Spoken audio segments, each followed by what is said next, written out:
ನಮಸ್ಕಾರ ಸ್ನೇಹಿತರೆ, ಪ್ರಮಿಳಾ ಟಾಕ್ಸ್ಗೆ ನಿಮಗೆಲ್ಲರಿಗೂ ಸ್ವಾಗತ.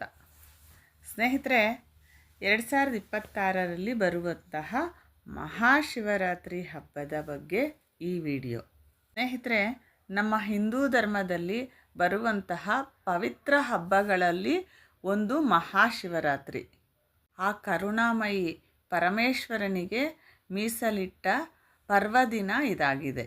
ಸ್ನೇಹಿತರೆ, ಸುಲಭವಾಗಿ ಒಲಿಯುವ ದೇವ ಆ ಪರಮೇಶ್ವರ. ಶಿವ ಐಶ್ವರ್ಯಕಾರಕ ಮತ್ತು ಮೋಕ್ಷಕಾರಕ ಅಂತ ಹೇಳ್ತಾರೆ. ಆದ್ದರಿಂದ ಈ ದಿನ ಶಿವಾರಾಧನೆ ಅತ್ಯಂತ ಫಲಪ್ರದವಾದದ್ದು. ಮಹಾಶಿವರಾತ್ರಿ ಶಿವನಿಗೆ ಅರ್ಪಿತವಾದ ಹಬ್ಬ. ಈ ದಿನ ಶಿವ ಮತ್ತು ಪಾರ್ವತಿ ದೇವಿಗೆ ಮದುವೆಯಾದ ದಿನ ಅಂತಲೂ ಹೇಳ್ತಾರೆ. ಸ್ನೇಹಿತರೆ, ವರ್ಷಕ್ಕೊಮ್ಮೆ ಬರುವಂತಹ ಮಹಾಶಿವರಾತ್ರಿಯಂದು ಶಿವಾರಾಧನೆ ಮಾಡಿದರೆ, ಶ್ರದ್ಧಾಭಕ್ತಿಯಿಂದ ಪೂಜಿಸಿದರೆ ವರ್ಷ ಪೂರ್ತಿ ಶಿವಾರಾಧನೆ ಮಾಡಿದಷ್ಟು ಸಮಫಲಗಳು ದೊರೆಯುತ್ತೆ ಅಂತ ಪುರಾಣಗಳು ಹೇಳ್ತವೆ.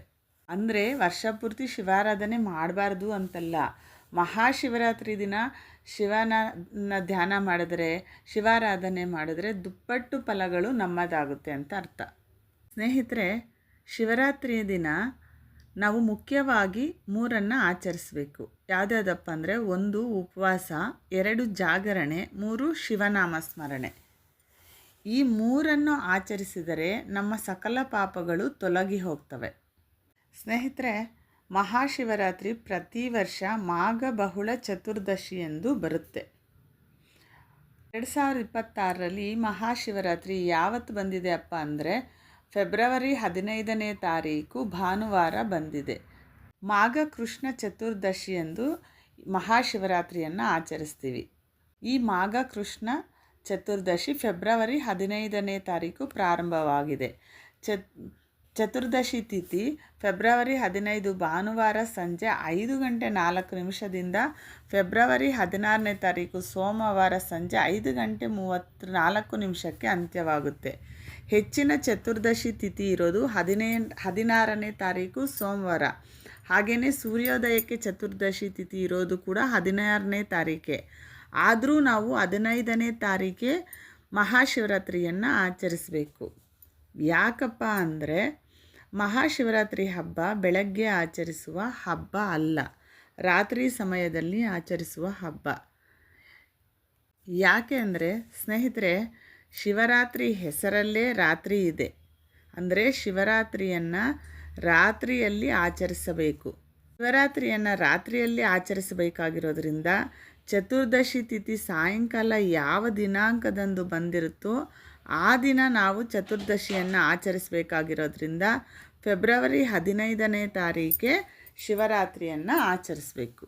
ಸ್ನೇಹಿತರೆ, ನಾವು ಫೆಬ್ರವರಿ 15ನೇ ತಾರೀಕು ಭಾನುವಾರ ಬೆಳಗ್ಗೆನೇ ಶಿವನ ಫೋಟೋ ಅಥವಾ ವಿಗ್ರಹವನ್ನಿಟ್ಟು ದೀಪಾರಾಧನೆ ಮಾಡಿ ಸಂಕಲ್ಪವನ್ನು ಮಾಡ್ಕೋಬೇಕು.